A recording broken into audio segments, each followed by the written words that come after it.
Hello students, I welcome you all on exam नीति। सही नीति सही दिशा। स्वागत है आप सबका एग्जाम नीति पर मेरे यानी माधवी कुशाल गौर के साथ। कैसे हैं आप सब? आई होप आप सब बहुत बढ़िया हैं और आज की क्लास के लिए बहुत ज्यादा एक्साइटेड हैं क्योंकि आज की क्लास पूरी तरीके से डेडिकेटेड है आईबीपीएस क्लर्क के एस्पिरेंट्स को जिनका एग्जाम 12-13 दिसंबर में है, प्लस उन लोगों के लिए जो एसबीआई पीओ की तैयारी कर रहे हैं, एसएससी के एस्पिरेंट्स के लिए जिनके एग्जाम्स लगातार लगे हुए रहते हैं पूरे साल। ठीक है, कभी ना कभी वो डेट्स पोस्टपोन होती रहती हैं, आगे बढ़ती रहती हैं, आगे जाती रहती हैं, पीछे आती रहती हैं। प्लस डिफेंस के हर एक एस्पिरेंट के लिए क्लास बहुत ज्यादा इंपॉर्टेंट है क्योंकि इस क्लास में हर एक रूल के ऊपर आपका 1 नंबर पक्का हो जाता है। ये वो सेशन है जो आपको हर बार 5 मार्क्स दिला सकता है। ठीक है, तो इस सेशन में आगे बढ़ने से पहले मैं आप सबसे एक रिक्वेस्ट करना चाहती हूँ कि अगर आज पहली बार आप इस चैनल पर हमसे जुड़ रही हैं तो जल्दी से इस चैनल को सब्सक्राइब कर लीजिए, राइट? और याद से बेल आइकन को प्रेस कर दीजिए ताकि जितने भी वीडियो की नोटिफिकेशन है वो सबसे पहले आपको मिले। चलिए तो आ जाते हैं और बढ़ जाते हैं आज की क्लास के पहले क्वेश्चन पर। पहला क्वेश्चन क्या है?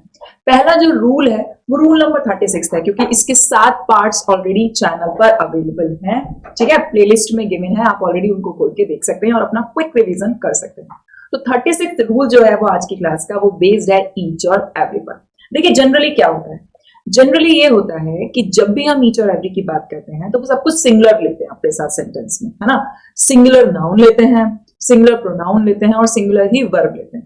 क्लियर? जब भी हम ईच और एवरी की बात करते हैं और वो सेंटेंस में यूज होते हैं तो वो सब कुछ सिंगुलर लेते हैं। ठीक है, एग्जाम्पल के तौर पर एवरी नॉवल, इसके साथ नाउन आया, कैसा आया? सिंगुलर आया। वर्ब आया, कैसा आया? सिंगुलर आया। ठीक है, every noun is interesting, her novel जो है, every novel is interesting, her novel interesting है। क्लियर? चलो दूसरा देखो, इसके बाद ईच का यूज हुआ, ईच के बाद भी जो नाउन आया वो कैसा आया? सिंगुलर आया। वर्ब आया वो कैसा आया? सिंगुलर आया। और फिर उसके बाद प्रोनाउन आया वो भी कैसा आया? सिंगुलर आया, क्योंकि ईच और एवरी के बाद जनरली सब कुछ सिंगुलर आता है, नाउन प्रोनाउन वर्ब तीनों सिंगुलर आते हैं। एग्जाम्पल देखो, ईच चाइल्ड वॉज, हर बच्चा पढ़ रहा था, वॉज रीडिंग हिज बुक, अपनी अपनी बुक। चलो नेक्स्ट देखो, in case of question tags, लेकिन सारे के सारे नियम उठा धरे के धरे रह जाते हैं, पूरी तरीके से पलट जाते हैं जब बात क्वेश्चन टैग की होती है। बात समझ में आ रही है ना? क्वेश्चन टैग क्या होता है ना? क्वेश्चन टैग में क्या होता है? पूरा सेंटेंस खत्म होने के बाद पहले आपको दिखती है हेल्पिंग वर्ब और उसके बाद आपको दिखता है सब्जेक्ट और बाद में लगता है क्वेश्चन मार्क, है ना? यही होता है ना क्वेश्चन टैग। अच्छा, अब क्वेश्चन टैग जो होता है वो बिल्कुल उल्टा काम करता है सेंटेंस से। सेंटेंस पॉजिटिव होता है तो क्वेश्चन टैग निगेटिव बनता है, और अगर सेंटेंस निगेटिव होता है तो क्वेश्चन टैग पॉजिटिव बनता है। आई होप ये बातें आपको अब तक पता थी, इनमें आपको कोई भी डाउट या कोई भी कंफ्यूजन नहीं है। क्लियर? चलो तो अब मुझे आपसे क्या कहना है, मैं वो बात समझाने की कोशिश करती हूँ।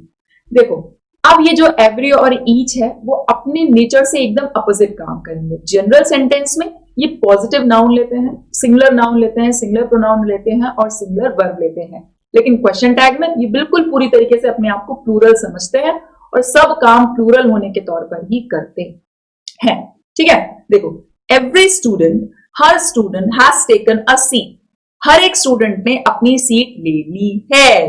लेकिन यहां पर क्योंकि हमें इसका क्वेश्चन टैग बनाना है तो पहली बात ये पॉजिटिव है सेंटेंस, है ना? तो क्वेश्चन टैग कैसे बनेगा? निगेटिव बनेगा। चलो ये तो बात सही हो गई, लेकिन हैज नहीं आएगा बल्कि क्या आएगा? हैव आएगा। ठीक है, हैव आएगा, हैव आ गया और उसके बाद नेगेटिव है तो हैवंट, नॉट की शॉर्ट फॉर्म लगी हैवंट, और दे क्यों लगा? क्योंकि ये क्वेश्चन टैग है और क्वेश्चन टैग में एवरी किसकी तरह काम करने लगता है?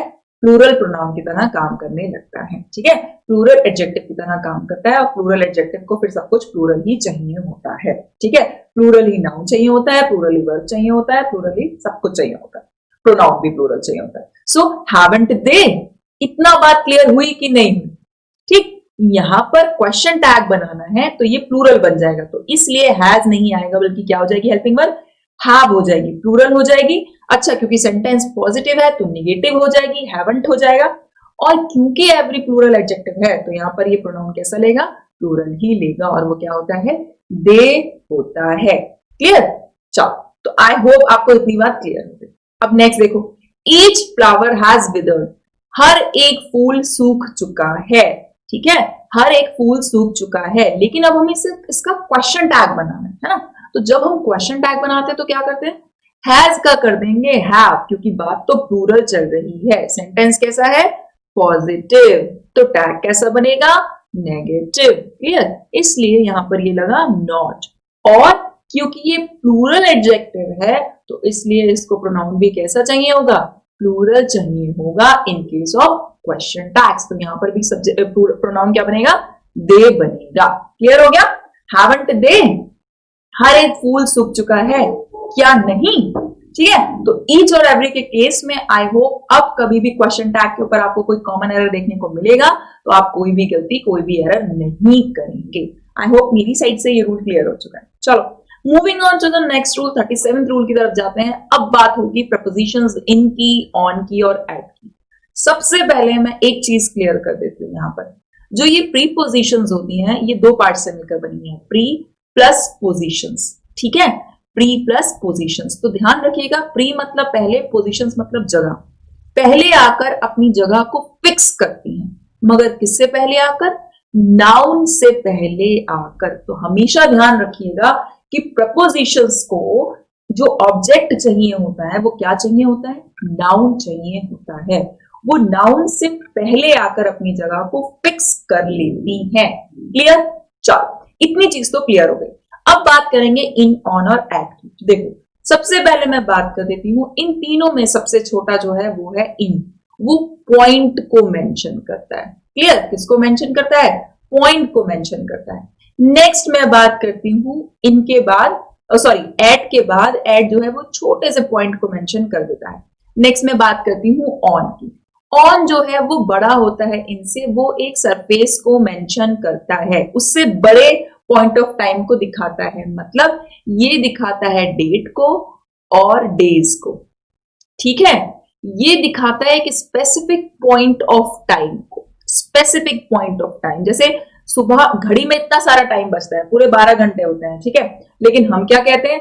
हम कहते हैं कि 1 बजा है, तो एक स्पेसिफिक टाइम हो गया। ठीक है, और ये जो इन होता है ये बहुत बड़े टाइम को कवर करता है, बहुत बड़े टाइम के एरिया को कवर करता है। जैसे कि मंथ को कवर करता है और ईयर को कवर करता है। क्लियर? पॉइंट एट जो है वो सिर्फ किसको कवर करता है? वो टाइम के एक निश्चित पॉइंट को, 1 बजे, 3 बजे, 6 बजे, 12 बजे, 4 बजे, 5 बजे, ये कवर करता है। क्लियर?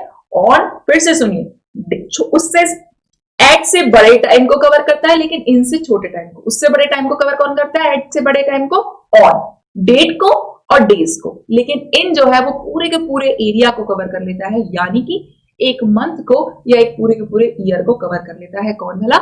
इन। एग्जाम्पल देखिए, आई कम 3 PM, छोटा सा एक टाइम है, घड़ी में इतना सारा टाइम होता है लेकिन उसमें एक स्पेसिफिक पॉइंट की बात है। तो क्लियर हो गया ना? यहाँ पे क्या आएगा? एट आएगा। आई कम एट 3 PM, मैं 3 बजे आता हूं। क्लियर? या आती हूं। नेक्स्ट देखो, ओपन योर बुक, अपनी बुक खोलो, पेज नंबर 12 पर। अब पेजेस तो बुक में बहुत सारे होंगे, लेकिन एक स्पेसिफिक पॉइंट पर आपको जाके अपनी बुक खोलनी है। कौन से पेज पर? पेज नंबर 12 पर, स्पेसिफिक। ठीक है, बुक में तो 300-400 पेज है, पर आपको पेज नंबर 12 खोलना है। तो क्या आएगा यहां पर भी? एट आएगा, एट पेज 12। क्लियर? अगला देखो, she comes here dash Sunday, वो यहां पर संडे को आती है। ठीक है, वो यहां पर संडे को आती है। तो संडे क्या है? पॉइंट ऑफ टाइम से तो बड़ा है, लेकिन ना तो मंथ है ना ही ईयर है, तो क्या लग गया? ऑन लग गया सिंपली। ठीक है, अब ये देखो, ये क्या है? ये डेट है ना? पॉइंट ऑफ टाइम से तो बड़ी ही है। वी मैट ऑन, हम मिले, हम 9th of December को मिले। ठीक है, पॉइंट ऑफ टाइम से बड़ा टाइम है तो हमने ऑन लगा दिया। डेट की बात हुई थी, सरफेस टाइम के ऊपर ऊपर के सरफेस को छू रहा था तो हमने बात कर ली ऑन की। नेक्स्ट देखो, ही ओपन हिज शॉप डैश जुलाई, उसने जुलाई में अपनी शॉप खोली। अब देखो, ना तो ये कोई पॉइंट है, ठीक है, और ना ही ये कोई पॉइंट से बड़ा टाइम है, ना ही ये डेट है, ना ही ये डे है। ये क्या है? पूरा का पूरा एक मंथ। एक मंथ में पूरे 30 डेज होते हैं, है ना? उससे बड़ा टाइम है, तो क्या लगा देंगे? इन लगा देंगे, है ना? So he open his shop in July. Next देखो, द वॉर टुक प्लेस, युद्ध हुआ। कब हुआ? 1933 में। इतना बड़ा एक पूरा ईयर मेंशन है। एक पूरे ईयर में कितने मंथ्स होते हैं? 12 मंथ्स होते हैं। एक पूरे साल में 12 महीने होते हैं, तो उस साल, पूरे साल युद्ध छिड़ा। ठीक, तो क्या आएगा? इन आएगा। सो आई होप अभी तक आपको एट का, ऑन का और इनका रूल जो है वो क्लियर हो चुका है ना? कोई भी डाउट, कोई भी कंफ्यूजन नहीं है। दूसरा देखो, he gave a book dash last Saturday. अब बताओ यहाँ पे कौन सी प्रपोजिशन लगेगी? आप बताओ यहाँ पे कौन सी प्रपोजिशन लगेगी? एट लगाऊं, ऑन लगाऊं या इन लगाऊं? ये लास्ट सैटरडे क्या है? क्या ये सैटरडे है? क्या ये एक स्पेसिफिक डे है? नहीं, लास्ट सैटरडे।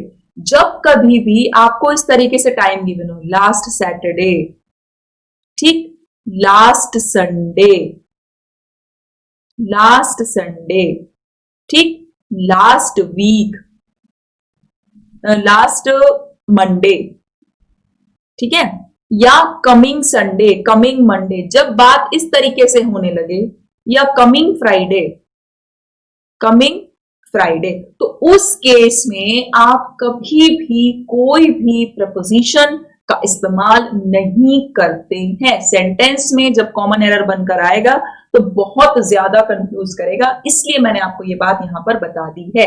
तो यहां पर क्या होगा? कोई भी प्रपोजिशन नहीं आएगा, नो प्रपोजिशन एट ऑल, बिल्कुल भी कोई प्रपोजिशन का इस्तेमाल नहीं होगा। अगला देखो, the student entered class. Enter होना मतलब बाहर से अंदर आना, आउटसाइड से इनसाइड आना, ठीक है? तो ना इन लगेगा क्योंकि अंदर आ चुका है, ना इनसाइड लगेगा क्योंकि आउटसाइड से इनसाइड का मूवमेंट को ऑलरेडी कौन बता चुका है? एंटर बता चुका है। क्लियर? ठीक है? ना इन आएगा, ना इनटू आएगा, ना इनसाइड आएगा। क्लियर? क्योंकि ना सरफेस का कोई चेंज हो रहा है, ना कोई भी जंपिंग मोशन हो रहा है, कुछ नहीं हो रहा है। तो इसलिए एंटर के साथ भी कभी भी कोई भी प्रपोजिशन नहीं लगाते हैं जब एंटर का मतलब होता है क्लास में आना। ठीक है? जब एंटर का मतलब होता है क्लास में आना, तब एंटर के साथ कोई प्रपोजिशन नहीं लगाते हैं। हाँ, लेकिन अब एक एक्सेप्शन है, वो एक्सेप्शन भी नोट कर लो। जैसे मैंने आपको ये दो बातें बताई हैं, बहुत ज्यादा इंपॉर्टेंट है, उसी तरह से एक और एक्सेप्शन मैं आपको बता देती हूं। जब एंटर इनटू अ डील हम बोलते हैं तो किसी पैक्ट, किसी संधि, किसी कॉम्प्रोमाइज की बात हो रही होती है। ठीक है? कोई कॉम्प्रोमाइज होता है, कोई कॉन्ट्रैक्ट होता है, कोई डील होता है। तो जब हम एंटर इनटू अ बिजनेस कहते हैं, एंटर इनटू अ कॉन्ट्रैक्ट कहते हैं, तब कोई व्यक्ति, कोई बिजनेस पर्सन किसी बिजनेस के अंदर डील करने के लिए एंटर हो रहा है, समाविष्ट हो रहा है। तो कॉन्ट्रैक्ट की बात हो या बिजनेस की बात हो, ठीक है, तब हम एंटर के साथ इनटू लगा देते हैं कि वो इस फील्ड में तो काम कर ही रहा था, अब वो एक नई फील्ड में भी एंटर हो चुका है। तो एंटर के साथ, मैंने क्या स्पेलिंग लिखी है, एंटर के साथ इनटू लगता है बिजनेस के केस में। अगर आप किसी नई फील्ड में एंटर कर जाते हैं तब लगता है। क्लियर? चलो, सो आई होप ये रूल भी क्लियर हो चुका है। अब अगर आपको ये वीडियो पसंद आया है तो जल्दी से, क्योंकि मैं आपके 2 मार्क्स पक्के करा चुकी हूँ, फॉर दैट मैटर तो अभी तक आप 37 रूल्स पढ़ चुके हैं। इनमें से आपको क्वेश्चन किसी भी रूल के ऊपर देखने के लिए मिल जाए, 100% आपके उतने मार्क्स तो कंफर्म नहीं है। 5 क्वेश्चन अगर इन रूल्स के ऊपर बेस्ड आ जाए तो 5 मार्क्स आपके पक्के हो गए। तो यानी कि आज की क्लास तक मैं आपके 2 रूल पे पक्के करा चुकी हूँ। ठीक? तो अगर ये क्लास पसंद आ रही है तो जल्दी से इस क्लास को लाइक कर दीजिए। Moving on to the next, अगर मैं क्वेश्चन टैग की बात करूं इंपैरेटिव सेंटेंस के लिए, जनरली अगर मैं आमतौर पर इंपैरेटिव सेंटेंस की बात करूं तो कोई भी इंपैरेटिव सेंटेंस का जो टैग बनता है वो आके बंद करके आप लगा देना विल यू। ठीक है? क्या लगा दोगे? विल यू, जब कभी भी ऐसे क्वेश्चन टैग की बात करो। लेकिन एग्जाम्पल देखते हैं पहले, फिर उसके बाद आगे बात करेंगे। क्लोज द विंडो, ऑर्डर देते हैं हम, है ना, आदेशात्मक होते हैं इंपैरेटिव, आदेशात्मक होते हैं और रिक्वेस्ट करते हैं। इनमें कोई सजेशन देते हैं, इनमें किसी से कोई प्रपोजल रखते हैं, किसी के सामने कोई प्रस्ताव रखते हैं। ठीक है? तो ये सब चीजें होती हैं इंपैरेटिव सेंटेंस में जनरली, लेकिन ये कहलाते हैं आदेशात्मक वाक्य। तो देखो, क्लोज द विंडो, विंडो बंद कर दो। विल यू, क्या तुम करोगे? तो हमेशा ध्यान रखना कि इनका जो टैग होता है वो याद कर लो, विल यू ही होता है। इंपैरेटिव सेंटेंसेस का जनरली टैग विल यू ही होता है। होल्ड दिस, इसको पकड़ो। ठीक है? रिक्वेस्ट करती तो भी ऐसे ही बोलती, प्लीज होल्ड दिस, और मैं जनरली बोल रही हूँ आदेश दे रही हूं तो भी कह रही होल्ड दिस, इसको पकड़ो। आदेशात्मक वाक्य है, इंपैरेटिव सेंटेंस है, तो इसका टैग क्या बना? विल यू, क्या तुम पकड़ोगे? लेकिन जब कभी भी इंपैरेटिव सेंटेंस कोई प्रस्ताव रखते हैं, प्रपोजल रखते हैं, क्या रखते हैं? प्रपोजल रखते हैं, कोई ऑफर देते हैं, तो फिर ये टैग विल यू से बदलकर क्या हो जाता है, शैल वी हो जाता है। क्या हो जाता है बच्चे, शैल वी हो जाता है, हमेशा ध्यान रखना। Let's go to the beach, चलो बीच पर चलते हैं। शैल वी, क्या हम चल सकते हैं? क्लियर, चलो let's go to the dinner. Shall we, क्या हम चल सकते हैं? क्यों? क्योंकि यहाँ पर हम एक ऑफर दे रहे हैं सामने वाले व्यक्ति को, एक प्रस्ताव दे रहे हैं, ठीक है। लेट्स हैव अ कॉफी, चलो कॉफी पीते हैं। शैल वी, क्या हम पी सकते हैं? तो क्लियर हो गया आपको क्वेश्चन टैग का ये रूल। आई होप आज के बाद आप क्वेश्चन टैग में इंपैरेटिव जनरल सेंटेंस में और इंपैरेटिव जब प्रपोजल दे रहे होंगे उन सेंटेंसेस को बनाने में कोई भी गलती नहीं करेंगे। इस बात पर मुझे इस क्लास के लिए जल्दी से एक लाइक दे दीजिए, जल्दी से अपने फ्रेंड्स को शेयर कर दीजिए कि वो भी ये क्लास देखें, ठीक है। Moving on to the 3 marks पक्के हो चुके हैं। अगले क्वेश्चन पर आ जाए, moving on to the next question. Generally conjunction का ये रूल जो है वो बहुत ज्यादा कंफ्यूजिंग है। क्यों मैम? हमें तो बिल्कुल कंफ्यूजिंग नहीं है, लेस्ट के साथ तो हमेशा शुड लगता है, हमें तो पता है ये तो पेयर होता है, लेस्ट के साथ शुड लगता है। जी हाँ, आपको बिल्कुल पता है कि लेस्ट के साथ शुड लगता है, लेकिन एक और बात है जो शायद आपको नहीं पता है, या तो लेस्ट के साथ शुड लगाइए या फिर लेस्ट के साथ कोई भी हेल्पिंग वर्ब मत लगाइए, ठीक है।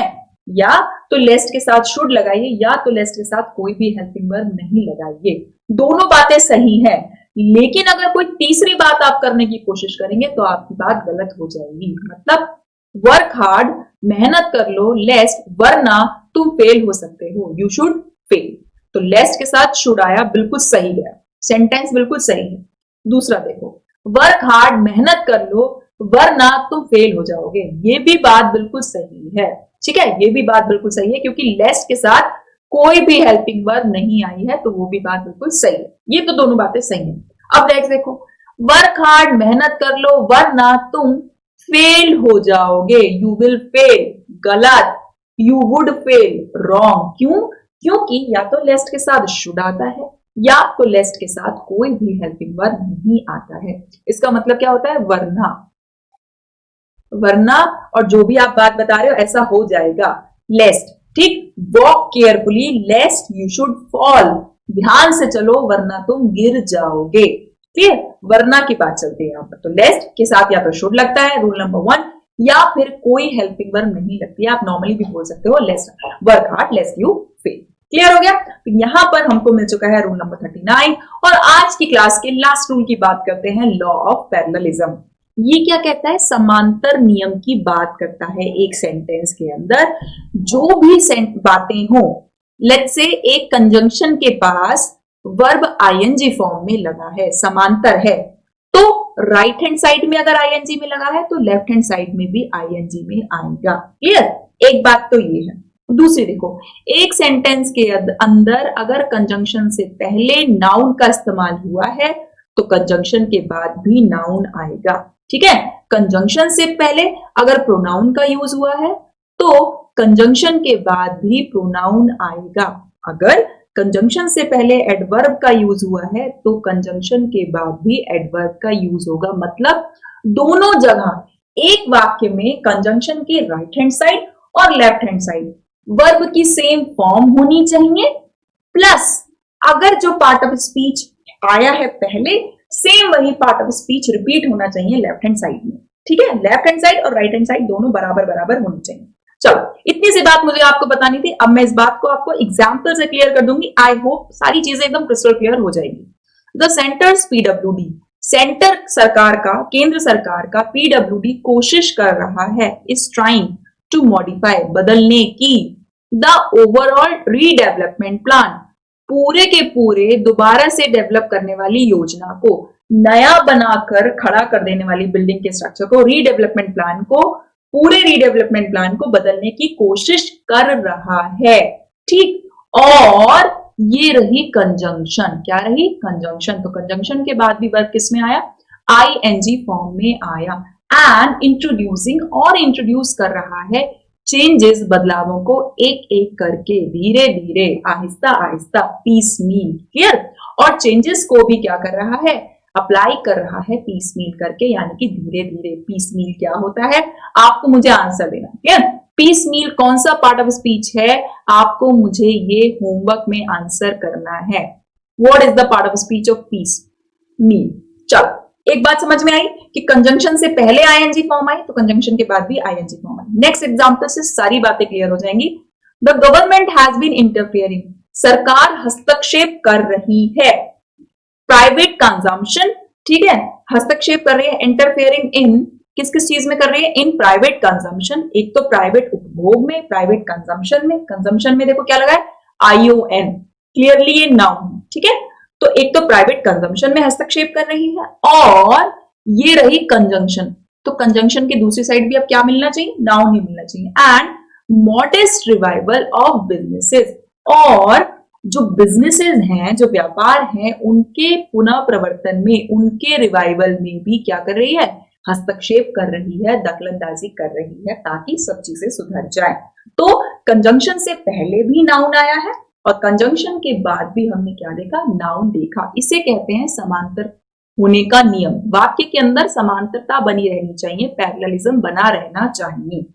आई होप इस रूल ने, अगर आपके यहां से 3 क्वेश्चन भी आ गए, है ना, तो आउट ऑफ 5 आपके 3 मार्क्स तो पक्के हो गए। लेकिन मैंने आपको हर एक क्वेश्चन के साथ एक एक रूल कंफर्म करा दिया है।